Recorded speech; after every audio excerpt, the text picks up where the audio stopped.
Nah, mungkin ada satu contoh.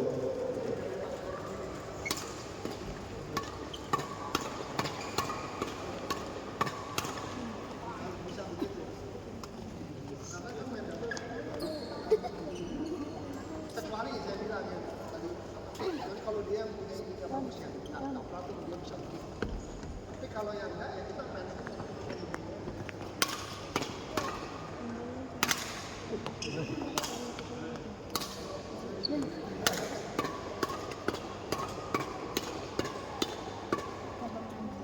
Kemudian ini tadi kan salah satu contoh dari depan. Bolanya apakah harus naik atau datar sejauh mana? Harus datang di angka jam 3, jangan istilahnya lebih dari jam 3. Kalau jam 3 itu kan istilah jam 2 kan naik gitu, jam 3 harus bisa. Dan biasanya kalau saya lagi jam depan itu saya sering dipakai titik. Misalnya di sini. Nah, situ juga sama. Jadi saya namanya jam depan saya lebih ngambil ke tenaga kanan. Kadang-kadang mereka kalau nggak pakai titik, mereka jam depan cuma sampai di sini gitu. Padahal kita giliran main kan mau ngedrop itu kan mau kencang-kencangnya, tapi kan kalau kita nggak latih susah. Jadi saya biasa pakai titik. Kenapa? Pakai titik supaya ada buat tanda. Saya selalu masih tahu kamu harus ngelebihin titik ini. Jadi kalau dia ngelebihin titik itu berarti kan tenaganya keluar. Tapi kalau dia sampai jatuhnya di depan itu tenaganya nggak keluar. Satu itu, kedua juga pegangannya harus di sini. Nah, kadang-kadang kita harus bisa bedain antara posisi siap grab sama posisi di dada. Kadang-kadang mereka itu menjadi satu. Posisi grab di dada, posisi defense juga di dada. Beda. Kalau posisi grab kan kita di dada. Tapi kalau posisi misalnya di rem, di udel lah kalau bilang di sini gitu. Jadi dibedain. Kadang-kadang mereka suka ada yang sama. Mau posisi defense, mau posisi di grab itu ya di sini. Padahal kalau kita posisi defense kan tidak di sini gitu. Itu juga harus diajarin. Oke, jadi seperti yang Pak Mungkin Kacar kasih bisa contoh protokol makan. Menurut Mas yang dibekas.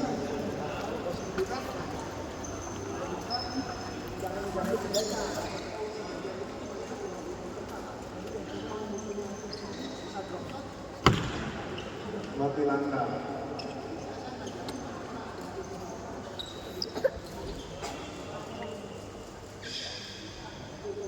Posisi kakinya nggak turun.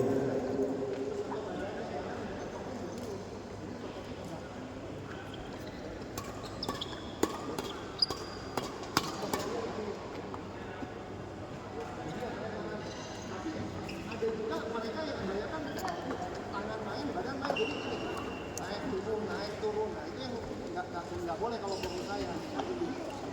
Sebisa mungkin dapat badan tangan itu seminim mungkin untuk gerakannya.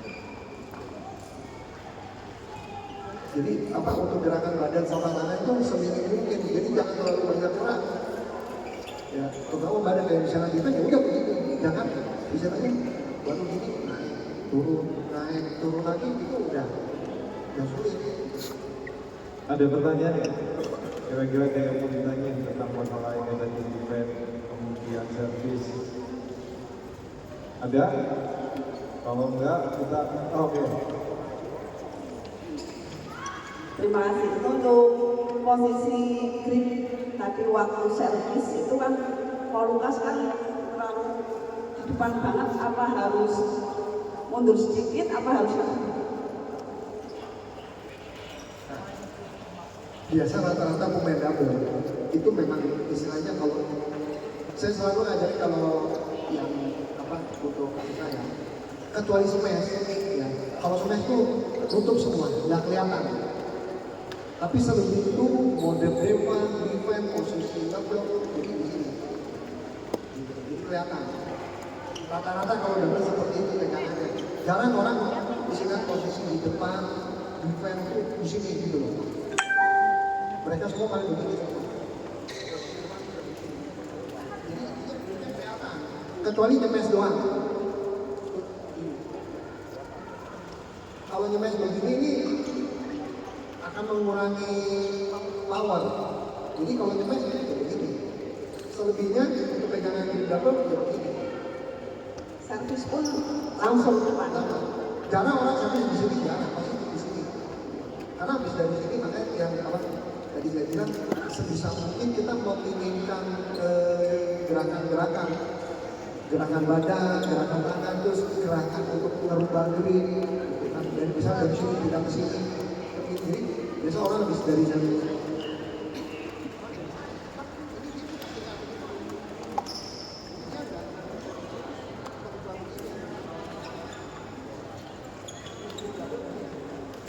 Ya, terima kasih.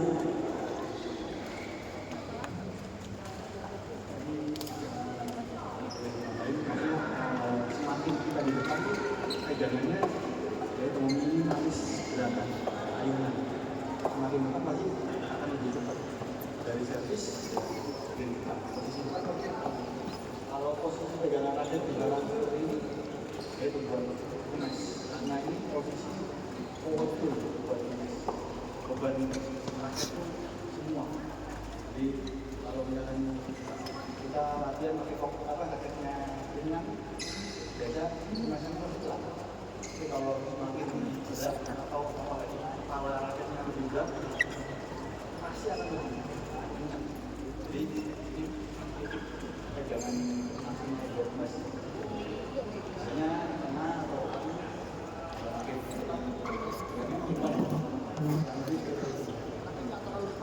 ya. Kurang lebih batasannya apa yang Sampai sini mau masuk itu kalau nggak salah. Gripnya.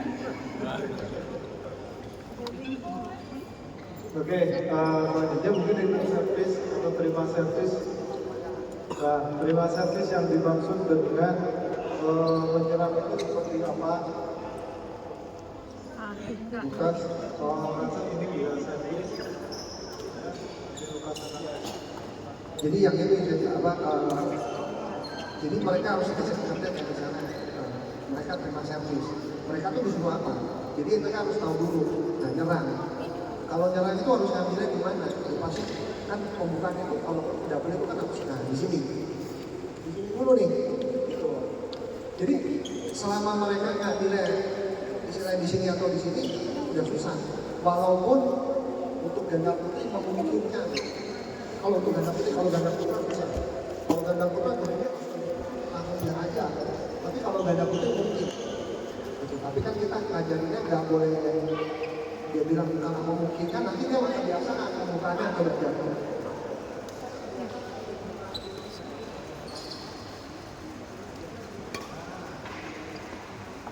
Kita mereka kebiasaan. Nah maunya saya itu pembukaan nanti di atas dulu. Jadi, nah, terus yang saya bilang untuk nyerang itu bukan sekedar potong doang, kayak misalnya ini ngeliat aja udah nyerang, gitu. Tapi ngeliatnya harus yang bagus ya. Kita harus punya diri, jadi harus mantap. Makanya kita harus tetap kalau untuk ngeliat. Nah terus pembukaan setengah.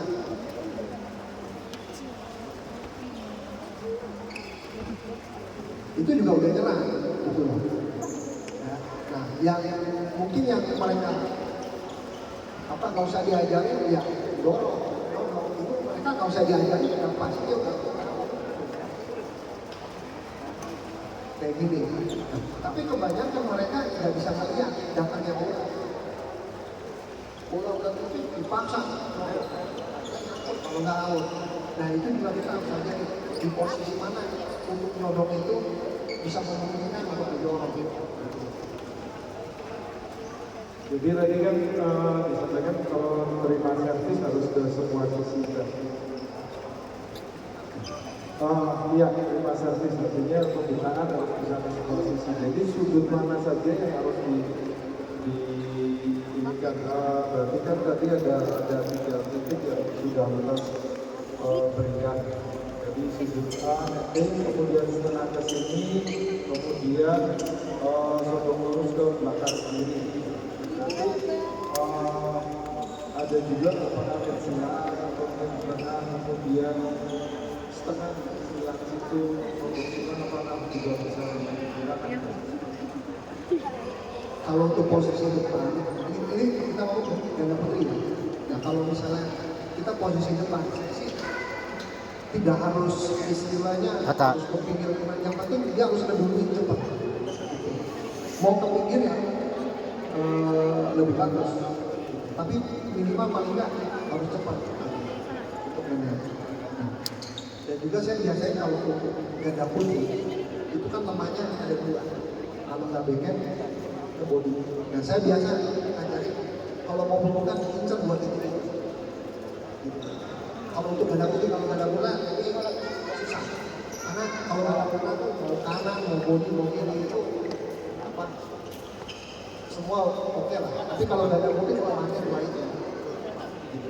Nah setelah itu kalau misalnya dia nyodoknya ke misalnya kalau dari kanan, nah itu baliknya harus lurus. Coba cek.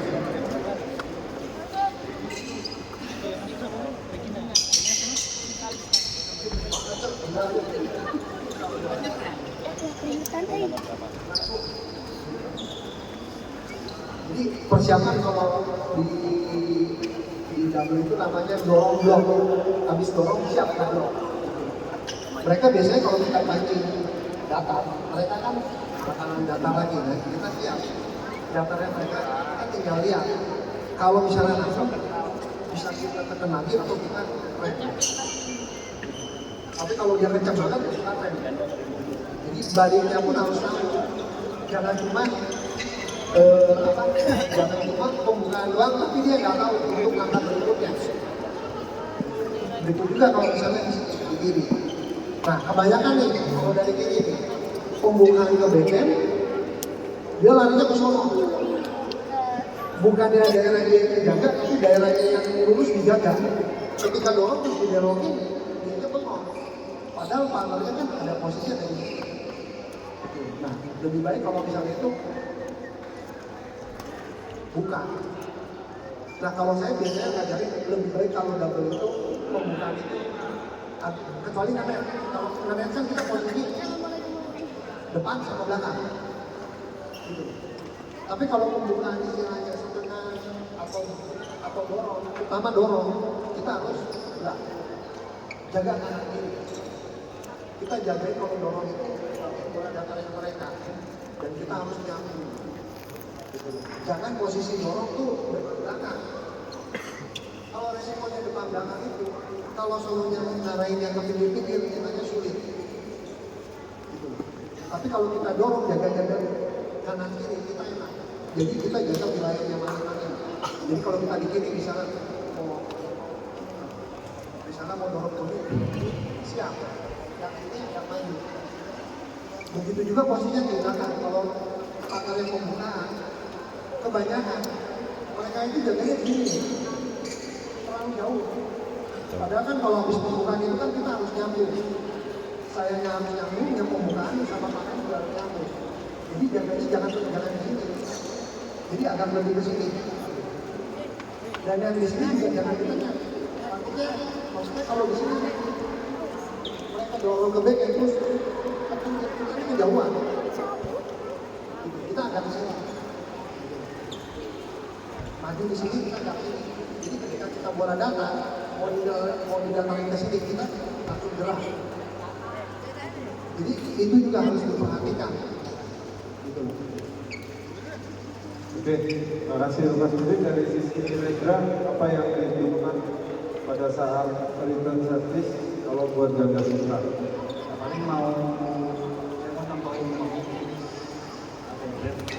kualitas grab itu seperti apa? Ini yang tadi saya bilang apa namanya